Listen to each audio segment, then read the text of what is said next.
Ang video na ito mga kaubayan ay tungkol sa aking kape.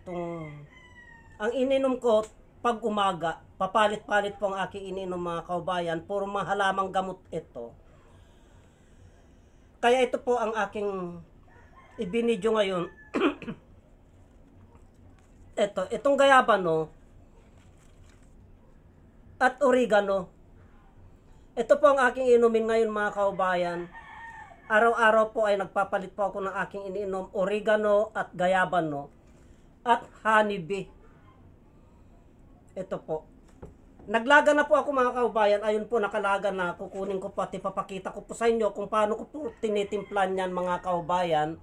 Hanguin ko po siya na kuan.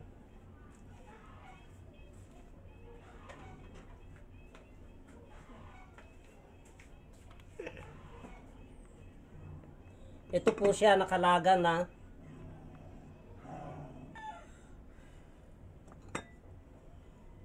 Aray. Ito po yung gayabano at oregano. Ito. Gayabano at oregano mga kaubayan. Itong aking ngayon. Yan.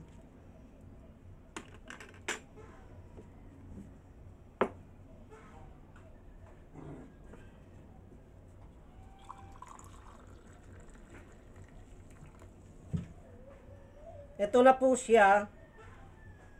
Yan, ito na yung kanya. Titimplan ko po ngayon ng honeybee.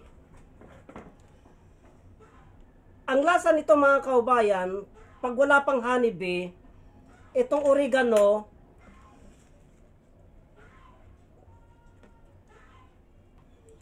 ang lasa nito mga kaubayan, itong oregano at gayabano, pag wala pa po siyang timpla, ay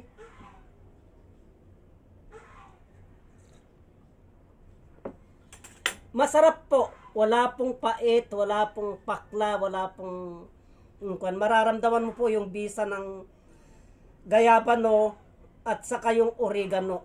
Nagsama po, masarap po sa pakiramdam. Ngayon, pag linagyan mo po ng ganito, ako po, kadalasan ay hindi na po ako naglalagay ng ganito, pero kuminsan naman naglalagay ako katulad nito dahil puro-puro yung ininom ko kagabi ay wala pong honeybee. Ngayon po maglalagay ako ng honeybee para sa ganon ay may iba naman po ang lasa. Isang kutsara lamang po ang linalagay ko na ganyan mga kaubayan. Yan. Pwede rin po ninyong patakan ng kalamansi.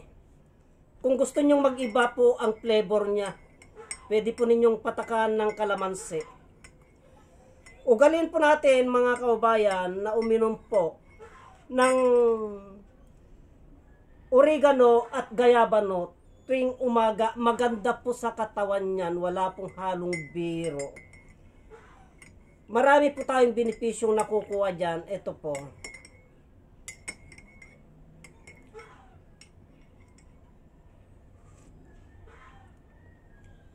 Nag-iba na po ang lasa niya.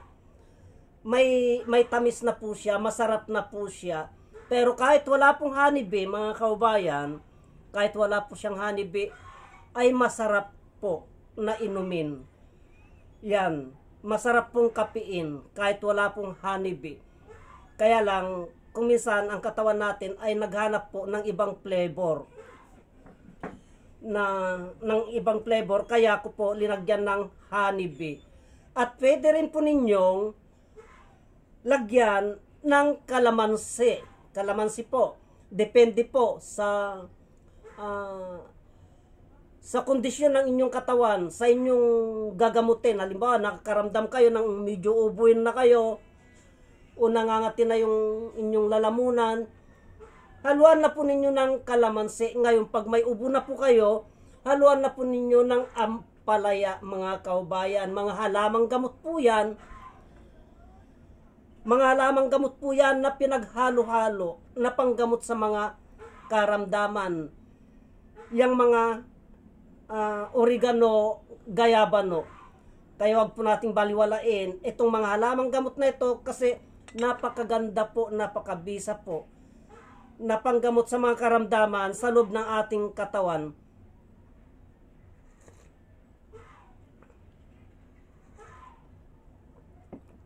Masarap po na kape nito kahit na wala pong asukal, kahit na wala pong honeybee, kahit wala pong flavor, pampatamis. Masarap po na inumin, na ipasok sa loob ng katawan, mga kaubayan. Sana po ay pakishare naman po ang video na ito para malaman ng ating mga kaubayan ang kahalagaan ng oregano at gayabano. Marami pong mga benepisyong natatanggal sa loob ng ating katawan, yung stress, yung makalimutin, yung parang nanghina yung katawan mo, natatanggal po yan pag laging ganito, pag uminom po kayo ng ganito, mga kaubayan. Marami pong salamat.